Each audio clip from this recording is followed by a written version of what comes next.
If you want to become financially free, then today's episode is for you. Welcome back to another episode of How I Started. My name is Noah Bacon. Today I'm joined with Fettke, who wears many hats. She's a real estate investor, founder of Real Wealth, newest author of the book Scaling Smart, and actually co-host of the On the Market podcast. Stick around if you want a lot of tips on how to get financially free through real estate with Kathy's story. Kathy, thank you so much for joining me today. Thanks for inviting me. Absolutely. So in the title of the show, How I Started, it's exactly in the description. So Kathy, we want to reel back time a little bit, talking to our audience of aspiring or new real estate investors on how to start. So can you kind of set the scene for our audience and tell us what you were doing and how you became a real estate investor for the first time? So Rich and I were both starting our own businesses. He had actually a personal fitness training center that he was growing. Right before we got married, he was actually sleeping on the floor of his gym and eating energy bars. That's kind of where he was at in life. And I had been living in what we call like the spider house. Like it was gross, lots of spiders everywhere. But when we ended up getting married, we were, again, starting a business, and there's a lot of cost to that. And we didn't have a lot of money.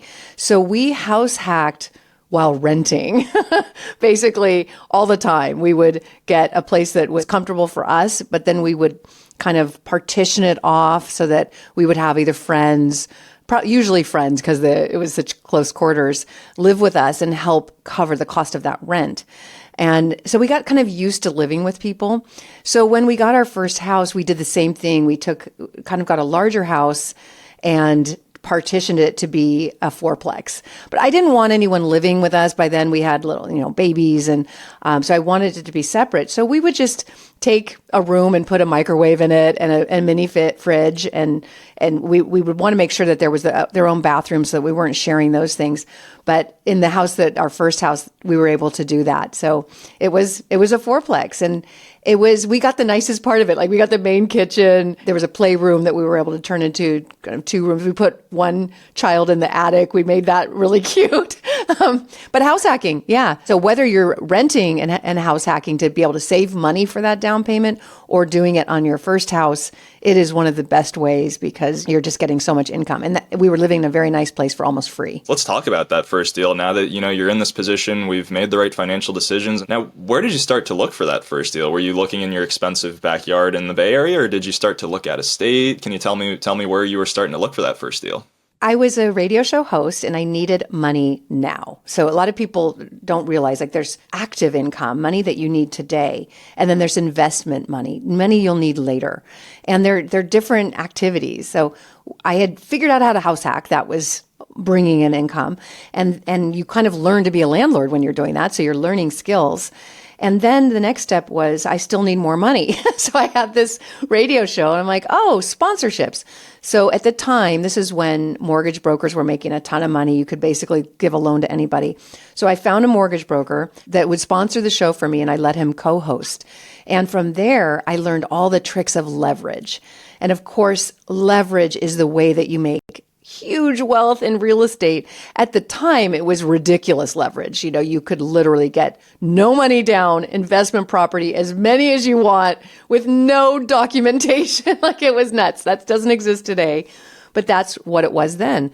So as I brought this mortgage broker on and he was explaining this and we were looking at, it still doesn't make sense. You can't buy a no money down property in the San Francisco Bay Area and it's not going to cash flow. It's going to be negative cash flow, which is what people were used to. They were used to feeding their properties in hopes that there would be appreciation over time. That made no sense to me. And someone like me couldn't do that because I needed money. I didn't want to spend money. So that's when my co-host said, why don't you become a mortgage broker? Our phones are blowing up with people who want to do this because of this show. So I became a mortgage broker and I was looking at people's deals like, this doesn't make sense. No, don't buy this. There's got to be a better way. Well, I ended up interviewing Robert Kiyosaki on the Real Wealth Show back then, 2005. And he explained to me some principles that I use today, still at Real Wealth. This is what we use today. He said, follow the population growth, follow the job growth. And if the average person can afford the home in that area, you found an opportunity, especially when you add infrastructure growth. If the area is investing in itself such that their jobs are coming and people are coming, but the housing hasn't caught up, You're going to do great. And he said the place that he was doing that was Dallas, Texas. Well, I lived in California. Like, how am I supposed to invest in Texas? I jumped on a plane. I thought, if it's good for him, it's good for me. I thought, okay, how am I going to find out where the rental demand is? Aha moment. I'll talk to property managers. I ended up spending the week in Dallas, just meeting with property managers to understand where's the rental demand, where are the jobs, what are people paying, what are they looking for? And then I designed my acquisitions around that. Instead of the opposite, people will go online, oh, this looks like a nice property, and then think about property management later. I reversed it.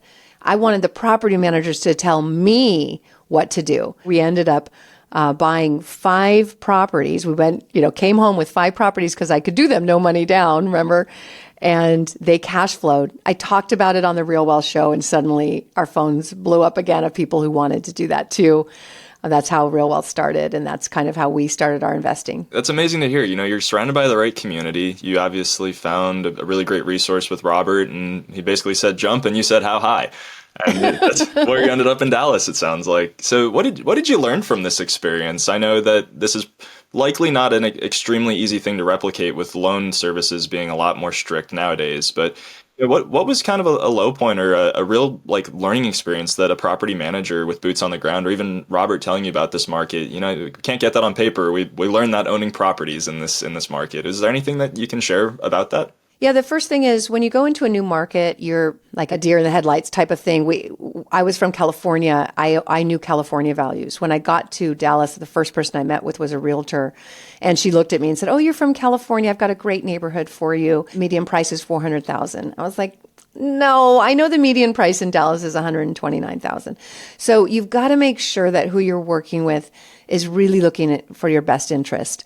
So immediately, that's when I'm not working with a realtor. I'm going to go to a property manager, because they're the ones who are going to have to manage this thing. That was the huge lesson, is if you're from out of state, investing in another state, you've got to understand. You've got to go there and walk the streets and talk to the neighbors, and, go to Starbucks and talk to the people there. Find out what that neighborhood really is about.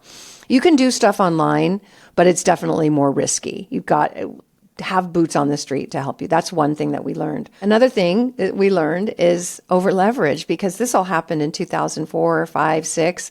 Well, guess what happened? A few years later, the entire market crashed. And because so many people could get an unlimited amount of no money down loans on investment properties, it was, we all know what happened next.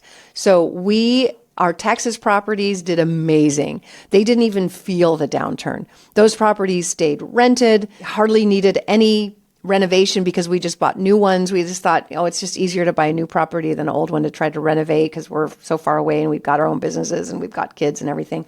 So we just focused on new homes. But then what we did wrong was try to do this in other areas that didn't have as strong of an employment center. We bought 3 brand new properties in Boise, Idaho. They literally had 2 major employers at the time. So that area just got hit really hard, and we couldn't keep the properties rented.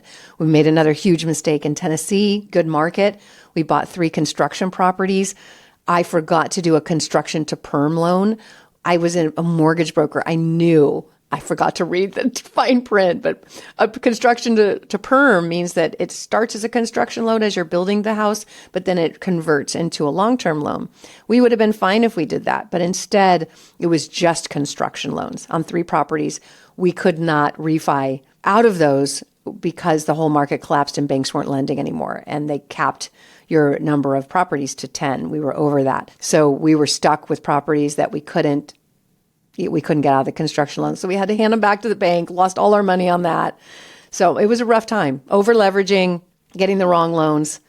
A lot of commercial investors are feeling that today for sure. Oh, I'm sure. And it's not amazing is not the right term, but it's almost comical to hear how markets have turned in similar ways. And you're obviously talking here and right before the 2009 crash. We're here in 2024, and it's almost not a similar trend, but some of the things that you're sharing, the affordability to be house hacking in California, I think it's absolutely a valid thing that people are feeling across the entire nation today, and they're not cash flowing. So it's really interesting to hear your start, back in the early 2000s that are pretty similar to positions you can get started with today. So let's fast forward up to today, since we're already talking about it. How many deals have you done, Kathy, and what does your portfolio look like today? We are still really active in buying new homes, which is funny because a lot of investors think that's cheating, almost like, hey, if you don't buy an old home and get a 30% discount and you get your hands dirty and work on that to fix it up, and that you're not a real investor. I've always looked at it like, first of all, I don't really want to do that. I don't have that desire. When I started, like I said, I had two young kids. I was starting a new career. I had a business. Yeah, it was a mortgage broker, but starting Real Wealth and still doing broadcasting. And it's like, I didn't have to, that's not what I wanted to do. I just wanted to buy new homes that were easy to manage. And I didn't need to get a huge discount because I wasn't looking to sell them anytime soon. If you're holding something for the long term, and I can tell you, we're old enough to know that what the long term is. Like, you will get old. There's one thing that's certain, that time will pass. So 20 years has passed. And when you're young, it's hard to imagine that. But when 20 years passes, think about it. You've paid down your mortgage. Someone else has paid down your mortgage for you. The value of the property's gone up if you've bought in a growth area. And we bought new, so there was very little work that needed to be done on those. Do I care that I didn't get a $5,000 or $10,000 discount when these properties have tripled in value? No. It's the same thing today where we like new homes. For example, in Florida, we can negotiate with a builder to buy down the rate. At Real Wealth, we've done that. We've negotiated with a lot of builders that they pay the rate down to 3, 4, 5% because they just have to write a big check rather than discount the property. They do that, and that makes it cash flow. Insurance companies look at new properties and they like it. They're built to new hurricane standards. So now you've got lower insurance rates and lower property taxes. So looking at the whole picture, cash flow is actually pretty good because overall expenses are lower. So we're still doing that. We just bought a duplex in Florida, got a 3.75% interest rate. It's crazy because the builder will pay that. Now that rates are coming down, I don't know that builders will be as desperate to do that because I think there's going to be a big frenzy. We're just on the verge of the market shifting again. So what I did over the past year may not work for the next year because I think we're going to be headed into a time when there's going to be more competition, a little bit harder to negotiate because those rates are coming down. But that's what we've been doing for the past year. I also started a rental fund where right when rates went up and the whole market froze, I did a syndication, raised a bunch of money to buy older homes. There was absolutely no competition. And we renovated those, and now we've been able to offer really affordable housing in that North Dallas area. That's really awesome to hear, and it's really cool to see your journey kind of stay very consistent with your beginnings. I know in Dallas, like you said, you bought those 5 new homes, and now we're here 20 years later buying very similar type of properties. Of course, it's a multifamily compared to a single family this time. But so what would you say over your 20 years? Obviously, you have a really amazing abundance mindset as an entrepreneur, but specifically focusing on being a real estate investor, what would you say is your biggest strength? I think my biggest strength now, I didn't have this before, but it is understanding that there's always opportunity. It's just you have to understand the market cycle that you're in. So like I said, mindset's everything. It's everything. And people who think they can't do it or that it's harder now or like boomers got it good or whatever those limiting beliefs are, whether you think you can or think you can't, you're right. That is just true. It's what you believe is possible. I think anybody who's successful today could lose everything and then be successful again because they know what to do. So when I first started, I had to shift my mindset from kind of a scarcity mindset. I actually bought a tape that I would listen to that would help me imagine myself as wealthy because so many of us have blocks to that. My blocks were, it's not a spiritual thing to be wealthy. It's not good. It's selfish. People will just want to love me for my money, like whatever, or I'll be a target. Whatever your money block is, that has to be addressed before you'll ever find success because our subconscious is more powerful than our conscious mind. And whatever is in our subconscious is running things. So I would listen to tapes over and over again, imagining myself wealthy, doing meditations, getting comfortable with that concept, and only then could I create wealth. Otherwise, you're probably going to sabotage it somehow. It's great to see the building blocks, and that's exactly what we present here on the Rookie channel, and it's exactly what you've done with Real Wealth. I didn't think like this, and now here we are with Real Wealth down the line. So it's amazing to hear that. I have one last question for you, and I ask everybody on the show this, since it's exactly in the title how I started. So I want to just ask you one last question. Everybody gets this question. What would you give advice to somebody today to get started that was in your shoes, 20 years ago? I know markets are a lot different today, but with what you've shared, it's a lot more similar than I think a lot of us were really anticipating. So, what's your one golden nugget you can share with us today, Kathy? It's always hard. I don't know how to emphasize that enough. It's like never easy. It's always hard. So you just gotta like do the hard things. I told my daughters, we really believe that our daughters should create their own wealth. We don't give them loans or money. We want them to build it for themselves. It's what builds self-esteem.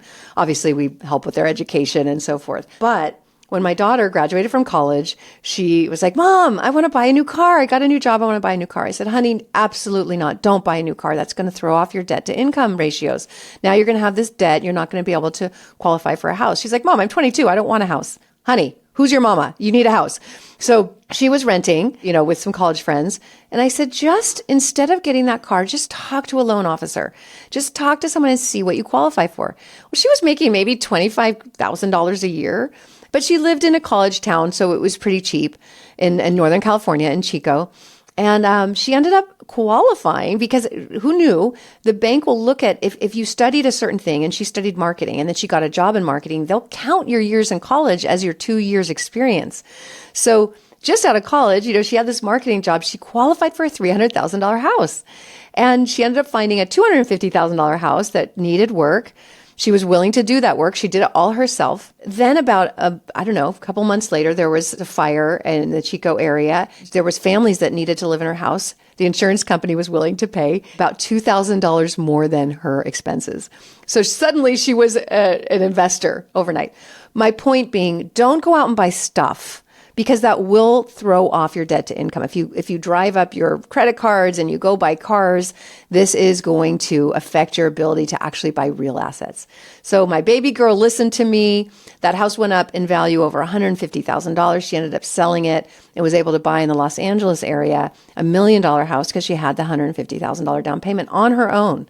So it's possible. You can still get 3% down mortgages, first-time home buyer credits. You can house hack. You can be uncomfortable. You can do it. You can do it. Just be a little uncomfortable. We ended up loving the house hacking because we would actually have friends live with us. And we had like a single dad who had a kid, same age as our kid. He rented out one of the rooms. It was like a commune. Our kids played together. He was a musician, would work at night. We'd watch his kid. It was wonderful. It was like living in a community. So it doesn't have to be a miserable situation, but you do have to sacrifice a little bit in the beginning. Thank you so much again for your time today, Kathy. Is there anything else you'd like to share with our audience today? Keep listening, keep learning. That is how you're going to change your mindset. Kathy, thank you so much for your time today. If you're looking to connect with Kathy, you can head over to BiggerPockets.